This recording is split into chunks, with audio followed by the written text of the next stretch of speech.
अस्सलाम वालेकुम स्टूडेंट्स, हमारी आज की वीडियो पीएमसी एनएमडी का 2021 और आज हम लोग इसका डिस्कस करने जा रहे हैं यूनिट नंबर 2 बायोएनर्जेटिक्स का लेक्चर नंबर 6।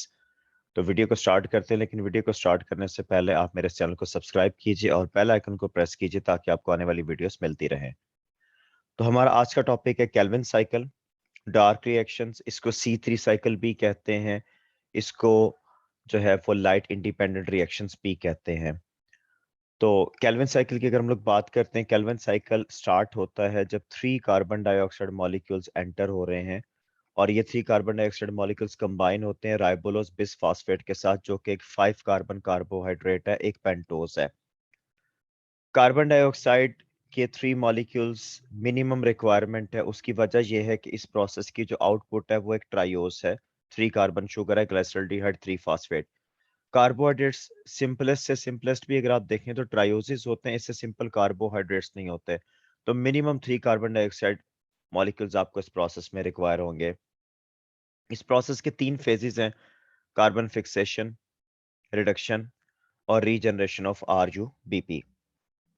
तो पहले स्टेप में क्या होता है, कार्बन डाइऑक्साइड कंबाइन होते हैं आरयूबीपी के साथ और इस प्रोसेस को कैटालाइज कर रहा है enzyme Rubisco, राइबोलोज bisphosphate carboxylase oxygenase. और इसके रिजल्ट में जो मॉलिक्यूल प्रोड्यूस होता है वो एक 6 कार्बन अनस्टेबल मॉलिक्यूल है, जिसको यहाँ पे साइकिल के अंदर इस एरो से शो किया गया। इसका नेम सिलेबस में मेंशन नहीं है। तो इस प्रोसेस को अगर हम लोग देखते हैं तो इस प्रोसेस में हमारे पास 3 आरयूबीपी के मॉलिक्यूल्स हैं, जैसे कि आपको ये शो किए हुए हैं, और 3 मॉलिक्यूल्स कार्बन डाइऑक्साइड के एंटर हो रहे हैं केल्विन साइकिल के अंदर। हर कार्बन डाइऑक्साइड के अंदर एक कार्बन मौजूद होती है, तो टोटल हमारे पास 3 कार्बन एटम्स हो गए। हर कार्बन एटम जो है वो एक एक आरयूबीपी के साथ अटैच होगा, तो एज अ रिजल्ट हमारे पास एक 6 कार्बन मॉलिक्यूल बन गया। यहाँ पे हर सर्कल जो है वो एक कार्बन को रिप्रेजेंट कर रहा है और इसके दोनों साइड्स पे ये फॉस्फेट्स मौजूद हैं। सो हमारे पास 3 मॉलिक्यूल्स बन गए 6 कार्बन अनस्टेबल कंपाउंड के, और ये सबसे पहला स्टेप था, लेकिन इसकी जो प्रोडक्ट है हमारे पास वो अनस्टेबल है। ये जो हमारे पास 3 मॉलिक्यूल्स बने हैं 6 कार्बन कंपाउंड के, जो कि अनस्टेबल है, ये इमीडिएटली ब्रेक डाउन होते हैं। तो अगर आप यहाँ पे देखिए तो आपके पास ये तीनों मॉलिक्यूल्स जो हैं बन चुके हुए थे। ये इमीडिएटली ब्रेक डाउन होता है फ्रॉम द मिडल, और जब ये मिडल से ब्रेक डाउन होता है तो हमारे पास 6 मॉलिक्यूल्स बन जाते हैं, 1 2 3 4 5 एंड 6। और जो 6 मॉलिक्यूल्स हैं, these 6 molecules are of the 3 phosphoglycerate. तो बेसिकली 3 फास्फोग्लाइसरेट वो पहला कंपाउंड है जो कि स्टेबल है। So first stable product of the Calvin cycle is a 3 carbon compound, और यहाँ पर हमारे पास 3 फास्फोग्लाइसरेट बन गया, जिसके हमारे पास 6 मॉलिक्यूल्स हैं और हर एक के थर्ड पोजीशन पर फॉस्फेट अटैच है, इसलिए आप इसको 3 फास्फोग्लाइसरेट कह रहे हैं। ये जो पहला फेज होता है इसको हम लोग कार्बन फिक्सेशन कहते हैं। इसको कार्बन फिक्सेशन इसलिए कहते हैं कि कार्बन जो है वो इनऑर्गेनिक मॉलिक्यूल यानी कार्बन डाइऑक्साइड से निकलकर ऑर्गेनिक मॉलिक्यूल यानी 3 फास्फोग्लाइसरेट का पार्ट बन गई है। तो अगर कोई एटम किसी इनऑर्गेनिक मॉलिक्यूल से निकलकर ऑर्गेनिक मॉलिक्यूल का पार्ट बनता है तो हम लोग उसको फिक्सेशन कहते हैं। लाइक आप लोगों ने नाइट्रोजन फिक्सेशन पढ़ी हुई है नाइट्रोजन साइकिल के अंदर, वहां पर नाइट्रोजन इनऑर्गेनिक मॉलिक्यूल से निकल के ऑर्गेनिक मॉलिक्यूल का पार्ट बन रही थी, यहाँ पर कार्बन इनऑर्गेनिक मॉलिक्यूल से निकलकर ऑर्गेनिक मॉलिक्यूल का पार्ट बन रही है। इसके बाद 6 एटीपी मॉलिक्यूल्स आएंगे।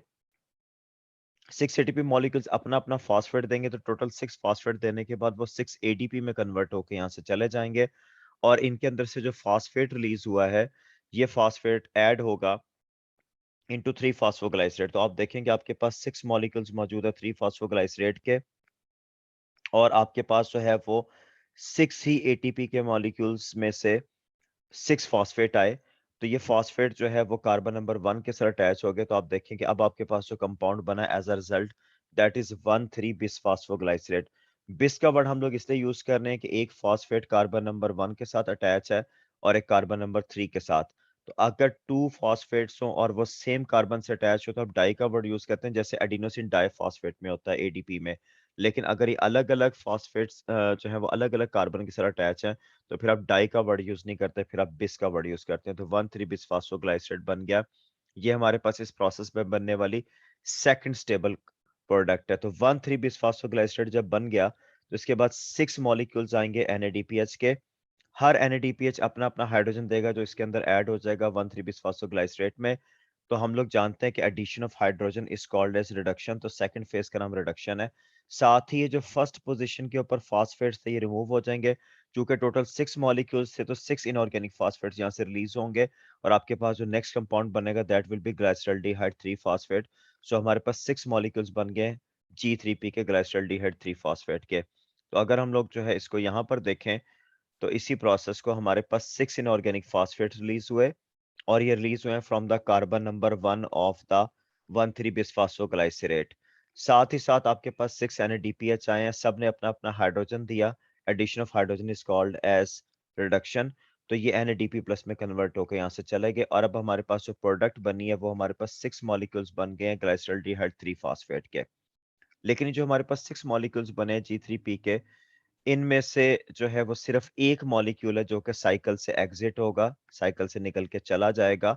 बाकी 5 मॉलिक्यूल्स जो हैं वो साइकिल के अंदर स्टे करेंगे। अब अगर आप गौर करें तो टोटल हमारे पास 5 मॉलिक्यूल्स हैं G3P के जो साइकिल में प्रोसीड कर रहे हैं। हर एक के अंदर नंबर ऑफ कार्बन 3 है। तो अगर आप इन सारे मॉलिक्यूल्स को देखते हैं तो इसके अंदर टोटल नंबर ऑफ कार्बन आपके पास 15 बन जाता है। अब अगर इन 15 कार्बन से हम 5 कार्बन वाले कंपाउंड बनाना चाहें तो हमारे पास टोटल 15 कार्बन है, तो 3 कंपाउंड्स बनेंगे और इनका नाम होगा राइबोलोस 5 फास्फेट। तो ये 3 जो आपके पास फास्फेट हैं वो तो इधर इन्वॉल्व हो गए, लेकिन जो 2 फास्फेट हैं वो यहाँ से रिलीज कर दिए जाते हैं, ये प्रोसीड नहीं कर रहे। तो ये जो कंपाउंड बनता है this is ribulose phosphate. FSC Punjab text board की बुक ने इसका यहाँ पे जिक्र नहीं किया। अब आप देखें G3P के बाद जो है वो डायरेक्ट RUPP का जिक्र है, और दरमियान के जो स्टेप्स हैं उनको ये एरोस से उसने सिर्फ डिपिक्ट कर दिया कि यहाँ पे स्टेप्स एग्जिस्ट करते हैं।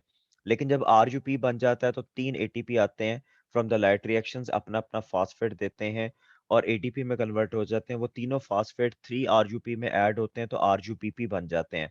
तो चूंकि आपके पास जो है वो आपने RUPP यूटिलाइज किया था जब आपने प्रोसेस स्टार्ट किया था, यहाँ पर आपको RUPP दोबारा से मिल गया है, तो that is why this is called as regeneration of RUPP। तो इसका जो थर्ड फेज होता है उसको रीजनरेशन ऑफ RUPP का नाम दिया जाता है।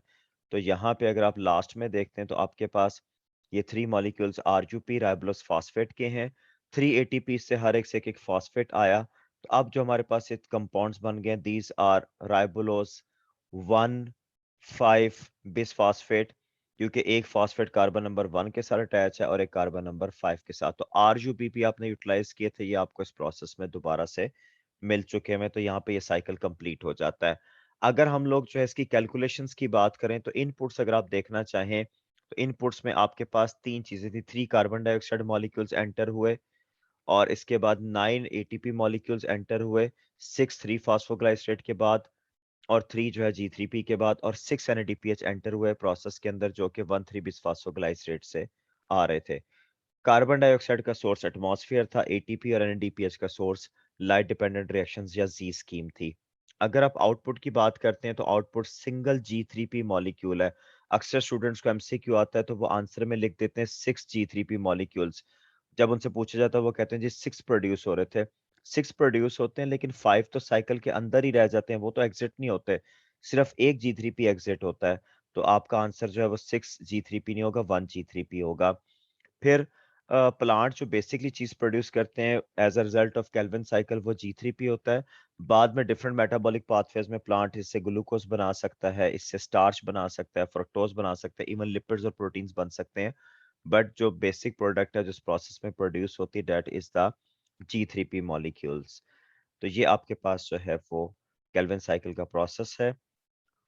अगर हम अब इसको कंपेयर करते हैं लाइट और डार्क रिएक्शंस को, तो मेन कंपैरिजन आपके सामने है। लाइट रिएक्शंस या लाइट डिपेंडेंट रिएक्शंस थैलाकोइड मेम्ब्रेन्स में होते हैं क्लोरोप्लास्ट की, जबकि डार्क रिएक्शंस या light independent reactions stroma of the chloroplast में होते हैं। लाइट रिएक्शन सनलाइट के ऊपर डिपेंड करता है, लेकिन डार्क रिएक्शन सनलाइट के ऊपर डिपेंड नहीं करते। लाइट रिएक्शंस में फोटोलिसिस होती है, वाटर की स्प्लिटिंग होती है फोटोसिस्टम 2 में। डार्क रिएक्शंस में, लाइट इंडिपेंडेंट रिएक्शंस में फोटोलाइसिस का प्रोसेस बिल्कुल नहीं होता। लाइट रिएक्शंस में ऑक्सीजन रिलीज की जाती है, जबकि डार्क रिएक्शंस में कार्बन डाइऑक्साइड की फिक्सेशन होती है। कार्बन जो है वो इनऑर्गेनिक से निकलकर ऑर्गेनिक कंपाउंड का पार्ट बन जाते हैं। लाइट रिएक्शंस में एटीपी और NADPH प्रोड्यूस होते हैं, जबकि डार्क रिएक्शंस में कार्बोहाइड्रेट्स या कन्वेंशनली स्पीकिंग ग्लूकोज प्रोड्यूस होता है। तो उम्मीद है आपको आज की वीडियो पसंद आई होगी। इस वीडियो को लाइक कीजिए, शेयर कीजिए, कमेंट्स कीजिए। Thank you very much.